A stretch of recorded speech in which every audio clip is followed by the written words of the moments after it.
muito vaidosa. A minha vaidade era além.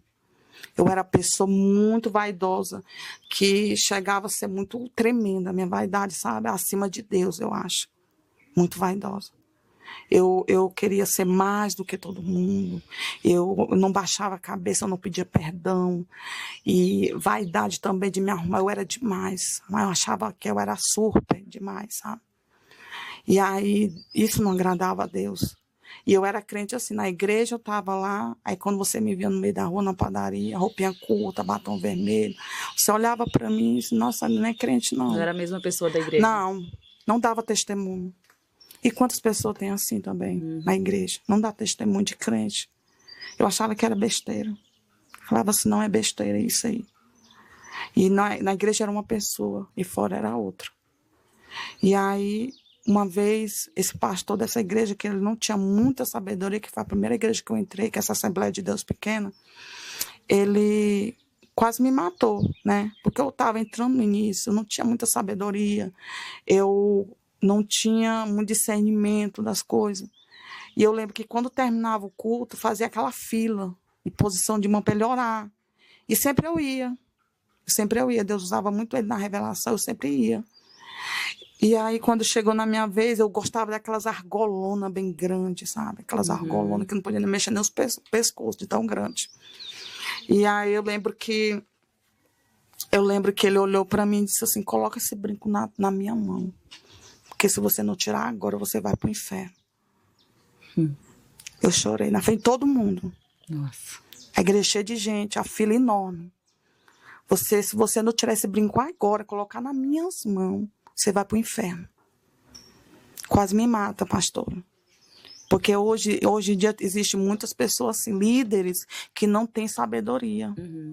Ao tratar uma pessoa nova convertida. Entendeu? Porque uma nova convertida, ela não tem a maturidade do que uma pessoa que já tem há tempo na igreja. Uma pessoa que já passou por várias experiências, uma pessoa que já é madura espiritualmente. Por isso que o apóstolo Paulo vai dizer sobre pessoas que estão bebendo leitinho e pessoas que já comem comida já grossa. Já sólida, né? Já sólida.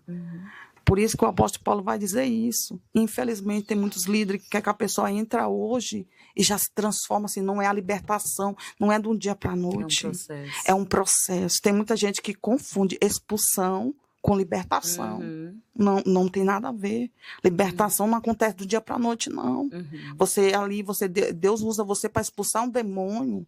E às vezes, quando você sai lá fora, o demônio pega de novo. Exatamente. E libertação é o que? É um período, é um processo demorado. É um processo demorado.